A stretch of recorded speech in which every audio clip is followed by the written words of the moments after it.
Welcome to அம்மா பொண்ணு சமையலறை. இன்றைக்கி நம்ம பார்க்க போகிறது குழந்தைங்களுக்கான பீட்ரூட் ரெசிபீஸ், ஹெல்த்தியான ரெசிபீஸ் தான் பார்க்க போகிறோம். ஃபஸ்ட்டு பார்க்க போகிறது பேன்கேக் ரெசிபீஸ் தான் பார்க்க போகிறோம். இப்போது ஒரு பீட்ரூட்டை நான் பாதியாக எடுத்துக்கங்க. அதில் தோல் நீக்கிட்டு நல்லா ஸ்டீம் குக் பண்ணிவிட்டு இதை நல்லா நம்ம வேக வச்சுக்கணும். நல்லா மசிச்சு வரணும். இதை மிக்சியில் போட்டு நம்ம நல்லா ப்யூரியாக அரைச்சி எடுத்துகிட்டு வந்துடலாம். இப்போது இதை நான் அரைச்சி எடுத்துகிட்டு வந்துட்டேங்க. 2 முட்டை எடுத்திருக்கேன். அதை நல்லா பீட் பண்ணிவிட்டு கூடவே தேவையான அளவுக்கு சர்க்கரை கொஞ்சம் சேர்த்துக்கோங்க. சேர்த்துட்டு நல்லா மிக்ஸ் பண்ணிக்கோங்க. பீட்ரூட்டில் அதிக அளவு விட்டமின்ஸ் அண்ட் கால்சியம் நிறையவே இருக்குது. இரத்த சோகை உள்ள குழந்தைங்களுக்கு இது கண்டிப்பாக ரொம்பவே பயன்படும். ரொம்ப ஹெல்த்தியான ஒரு ரெசிபீஸுங்க. இப்போது ப்யூரியை கொஞ்சம் கொஞ்சமாக இதில் சேர்த்துக்கலாம். சேர்த்துட்டு நல்லா மிக்ஸ் பண்ணுங்கள். இது அதிக அளவு ஹீமோக்ளோபின் இன்க்ரீஸ் பண்ணும். குழந்தைங்க அதிகமாக விரும்பி சாப்பிட மாட்டாங்க. அந்த மாதிரி உள்ள குழந்தைங்களுக்கு நம்ம இந்த மாதிரி செஞ்சு கொடுக்கலாங்க. இப்போது 1/2 கப் அளவுக்கு கோதுமை மாவு எடுத்திருக்கேன். இதை கொஞ்சம் கொஞ்சமாக சேர்த்து கட்டிகள் எதுவுமே இல்லாமல் நல்லா கலந்து எடுத்துக்கலாங்க. 1 வயசு கீழே உள்ள குழந்தைங்களுக்கு பீட்ரூட் நீங்கள் பழக்கப்படுத்திருந்தீங்கன்னா பீட்ரூட் ப்யூரியாக கொடுக்கலாம். அவங்க அப்பத்துலேருந்து சாப்பிட நம்ம பழகி கொடுத்துட்டோம் அப்படின்னும் போது வளர்ந்து வரும்போது பீட்ரூட்டை அவாய்ட் பண்ணாமல் சாப்பிடுவாங்க. இப்போது இதை நல்லா நம்ம கட்டிகள் எதுவுமே இல்லாமல் கலக்கி எடுத்துக்கலாம். இப்போ பார்த்திங்கன்னா இந்த அளவுக்கு கரெக்டான அளவு இருக்குது. நம்ம பீட்ரூட் தான் சேர்த்துருக்கோம் அப்படின்றதே குழந்தைங்களுக்கு தெரியாதுங்க. டிஃப்ரெண்ட்டாக இருக்கும். இப்போது பேனை ஹீட் பண்ணிவிட்டு அதில் 1 ஸ்பூன் அளவுக்கு நெய் ஊற்றிட்டு நல்லா ஸ்ப்ரெட் பண்ணி விடுங்க. நம்ம ரெடி பண்ணி வச்சுருக்க பீட்ரூட் பேட்டரை இதில் கொஞ்சம் கொஞ்சமாக ஸ்பூனில் நான் எடுத்து குட்டி குட்டி பேன்கேக் அளவுக்கு நான் ஊற்றிக்கிறேன். குழந்தைங்களுக்கு இந்த மாதிரி டிஃப்ரெண்ட்டாக செஞ்சு கொடுக்கும்போது நல்லா விரும்பி சாப்பிடுவாங்க. இப்போ இதிலே நான் 3 இதுவாக ஊற்றிக்கிறேங்க. ரொம்ப ஹெல்த்தியானது கூட. 1 வயசு மேலே உள்ள குழந்தைங்களுக்கு தாராளமாக நீங்கள் இதை கொடுக்கலாம். நல்ல ஒரு ஸ்நாக்ஸ் ரெசிபிஸ் தான் இது.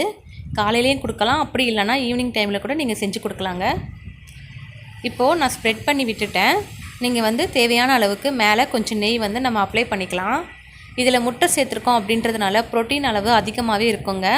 ரொம்ப நல்லாயிருக்கும். டேஸ்ட் ரொம்ப சூப்பராக இருக்கும். பீட்ரூட் வாசனை கொஞ்சம் கூடவே வராதுங்க. இப்போ இந்த மாதிரி நம்ம ஸ்ப்ரெட் பண்ணி விட்டுட்டு ஒரு 2 நிமிஷம் வெயிட் பண்ணிங்கன்னா நல்லா குக் ஆகிடும். நல்லா கோல்டன் ப்ரௌன் வந்துடுங்க. நல்லா சாஃப்டாகவும் இருக்கும். ரொம்ப டேஸ்ட்டாகவும் இருக்கும். கிட்ஸ் நல்லா விரும்பி சாப்பிடுவாங்க. அவ்வளோதான். இப்போ நான் இதை சர்விங்க்கு நான் கொடுத்துட்றேன். ரொம்ப சூப்பரான பேன்கேக் சூப்பராக ரெடி ஆகிடுச்சுங்க. கண்டிப்பாக ட்ரை பண்ணி பாருங்கள். அடுத்த ரெசிபிஸ் பார்த்தீங்க அப்படின்னா பீட்ரூட் கேரட் வச்சு ஒரு சூப்பரான சூப் செய்யலாங்க.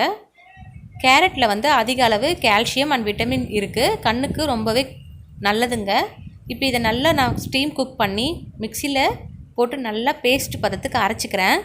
இது 1 வயசு கீழே உள்ள குழந்தைங்களுக்கு நீங்கள் கண்டிப்பாக நல்ல பேஸ்ட் பதத்துக்கு அரைச்சி தாங்க கொடுக்கணும். ரொம்ப கட்டியாகவும் இருக்கக்கூடாது, ரொம்ப தண்ணியாகவும் இருக்கக்கூடாது. இந்த கன்சிஸ்டன்சியில் இருக்கணுங்க. இப்போ பேன் ஹீட் பண்ணிவிட்டு நான் இந்த பீட்ரூட் ப்யூரியை இதில் ஆட் பண்ணிக்கிறேன். இதில் சேர்த்துட்டு நீங்கள் ஒரு கொதி வர வரைக்கும் கொஞ்சம் நம்ம வேக வைக்கணும்.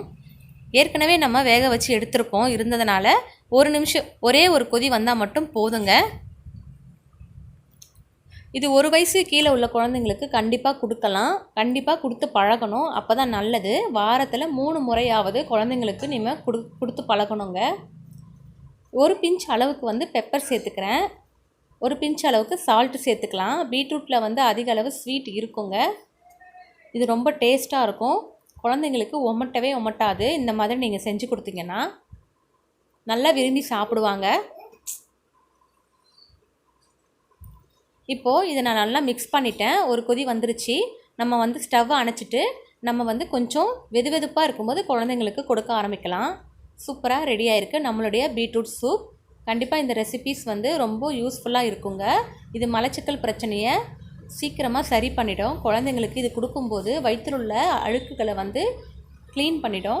இந்த ரெசிபீஸ் உங்களுக்கு ரொம்பவே யூஸ்ஃபுல்லாக இருந்திருந்ததுன்னா ப்ளீஸ் லைக் பண்ணுங்கள், ஷேர் பண்ணுங்கள், மறக்காமல் சப்ஸ்கிரைப் பண்ணிவிட்டு பக்கத்தில் இருக்கிற பெல் பட்டனையும் கிளிக் பண்ணி விடுங்க. அப்போ தான் நான் போடுற வீடியோஸ் நோட்டிஃபிகேஷனாக வரும். எல்லோரும் இன்புற்றி வாழ்க. நன்றி.